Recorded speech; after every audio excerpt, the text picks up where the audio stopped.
Hi friends, நம்ம பாண்டியன் ஸ்டோரில் ஒரு ப்ரொமோ விட்ருக்காங்க. அந்த ப்ரொமோவை பார்ப்போமா? பார்க்குறதுக்கு முன்னாடி ஒரு லைக் போட்டுருங்க.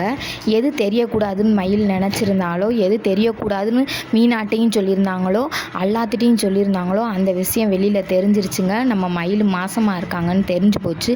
அதை மீனாவை கூப்பிட்டு கோமதி கேட்குறாங்க. கேட்கையில் இவங்க மீனா சொல்லிடுறாங்க, ஆமாத்த மயில் மாசமாக தான் இருக்காங்க அப்படின்னு சொல்லி. சரி, நம்மக்கிட்ட தான் சொல்லலை, புருஷங்கிட்ட கூடவா சொல்லக்கூடாது? போய் சொன்னதுக்கு மாமா ஒரே வார்த்தையில் சொல்லிட்டாரு, இது யாரோட குழந்தை அப்படின்னு சொல்லி கேட்டுட்டாரு.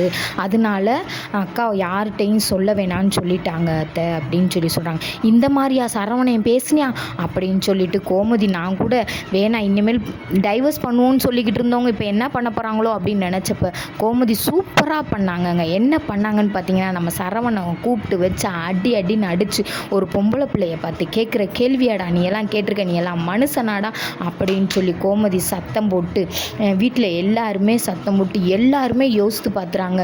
உண்மையிலே இந்த சூழ்நிலையில் இந்த பிள்ளை இப்படி சொல்லாமல் இருந்திருக்கே அப்படின்னு சொல்லி அவ்வளவு கஷ்டப்படுறாங்க, மனவேதனைப்படுறாங்க.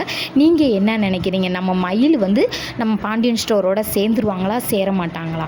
அது நல்லா யோசித்துட்டு என் கமெண்டில் சொல்லுங்கள். எனக்கு தெரிஞ்சு மயிலை சேர்த்துக்குவாங்கன்னு நினைக்கிறேன். இனி கதை எங்கிட்டோ போய் எப்படியோ போகும்னு நினைக்கிறேன். திங்கட்கிழமை என்ன ப்ரொமோ வருதுன்றதை பார்த்துட்டு உங்களுக்கு நான் ரெக்கார்டாக போடுறேன். நீங்கள் எனக்கு சப்போர்ட் பண்ணிக்கங்க. ஒரு லைக்கை மட்டும் போட்டுருங்க. சேனலை சப்ஸ்கிரைப் பண்ணிவிட்டு எனக்கு உங்களோட ஆதரவை கொடுத்தீங்கன்னா மேலும் மேலும் நான் முன்னேறதுக்கு நல்லாயிருக்கும்.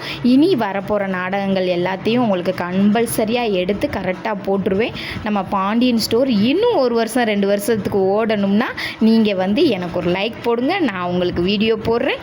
இனி நம்ம அடுத்த நாடகத்தில் பார்ப்போம்.